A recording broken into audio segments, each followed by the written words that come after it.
Welcome to the magical world of coding. Dive in, hold on tight. Our journey begins in 3, 2, 1. Hello there, tech enthusiasts and future coders. We're so glad you've tuned in to Bit by Bit tutorials once again. We're thrilled to have you with us as we embark on yet another enlightening journey in the world of coding. If you're new here, we unravel complex coding concepts and make them easy for anyone to understand, one bit at a time.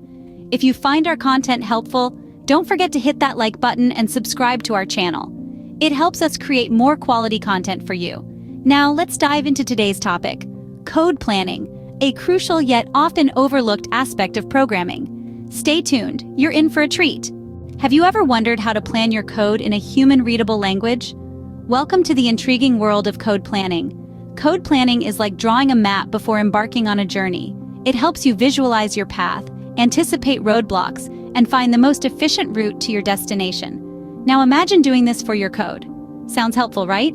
In the realm of code planning, two tools reign supreme: Pseudocode and Flowcharts. Pseudocode is a fascinating way to scribble down your code concepts in a language that's easy to understand for anyone, even those without a coding background.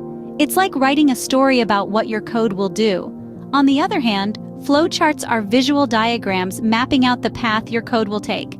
They're like comic strips for your code, allowing you to see the logical flow and the decisions your code will make. Understanding these two tools can be a game changer in your coding journey. Pseudocode, as the name suggests, is like a draft version of your program. Picture this: you're an architect, and before constructing a massive skyscraper, you draft a blueprint. Similarly, pseudocode is that blueprint for programmers. It's not written in any specific programming language. Instead, it's an elementary method of jotting down the logic of the code. Here's an interesting fact.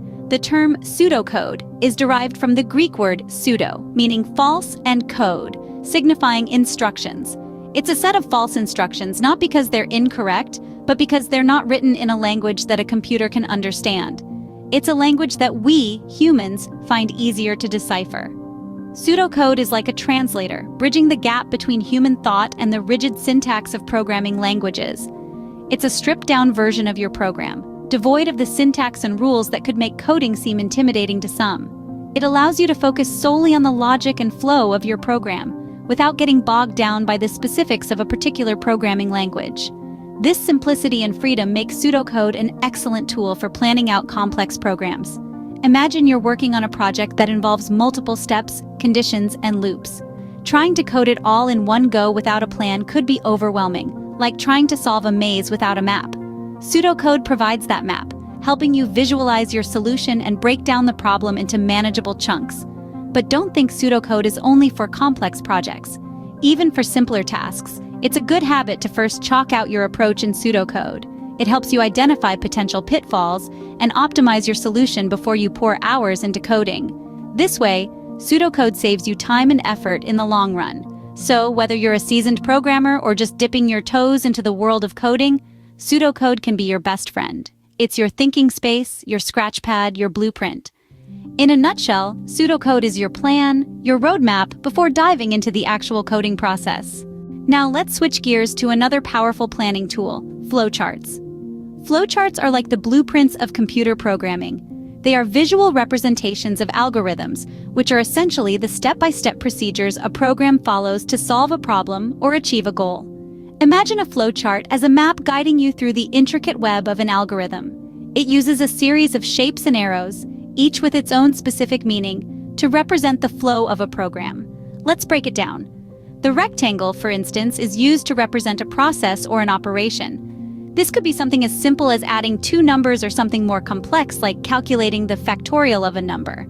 Then we have the diamond, which represents a decision point, where the algorithm must choose between two or more paths based on certain conditions. It's like a crossroads where the program asks, should I go left or should I go right? Arrows are the connectors, the highways that link these shapes together. They show the direction of the flow of the program. And finally, the oval. This shape represents the start or end of a program. It's the once upon a time and the end of our programming story. Flowcharts are particularly great tools for visual learners. They provide a clear graphical representation of the program, making it easier to understand the sequence of operations, the decision points, and the overall flow of the program. But they're not just for beginners. Even seasoned programmers find flowcharts useful for understanding the big picture of a program, especially when dealing with complex algorithms. They can help identify potential bottlenecks, redundancies, or areas for optimization. In essence, flowcharts are like a bird's-eye view of your program. They allow you to see the whole journey from start to finish, highlighting each step in a visually appealing and understandable way. So, flowcharts give you a bird's-eye view of your program, highlighting each step in a visually appealing way. Now that we've explored pseudocode and flowcharts, let's recap the key points. Pseudocode, in essence, is a way to plan out your code in a human-readable language. It's like creating a rough draft for your code, jotting down the core logic and steps in plain English or any other language of your choice. It's devoid of syntax, which makes it a universal tool for planning, irrespective of the programming language you're using.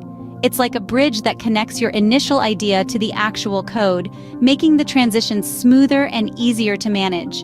On the other hand, flowcharts are visual representations of your algorithms.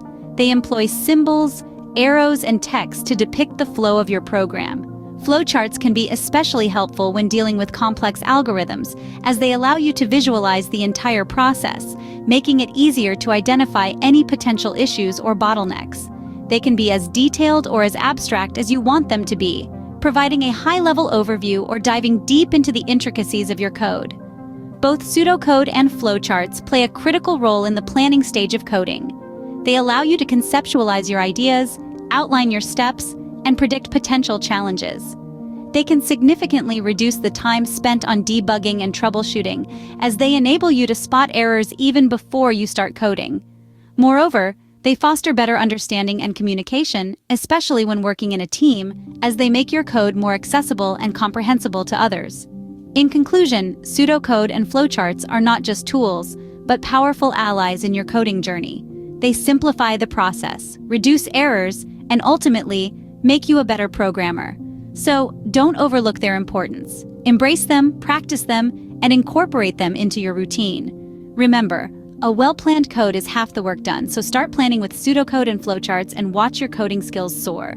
Thank you for sticking with us throughout this tutorial on pseudocode and flowcharts. We hope that the information and tips shared in this video will be valuable in your coding journey. Remember, every bit of knowledge counts when it comes to programming. Don't forget to like this video if you found it helpful, and subscribe to Bit by Bit tutorials for more such enlightening content. We strive to make coding accessible and fun, one video at a time. So stay tuned for more tutorials and coding hacks. Until next time, keep the spirit of coding alive, keep exploring new concepts, and most importantly, never stop learning. Goodbye and happy coding.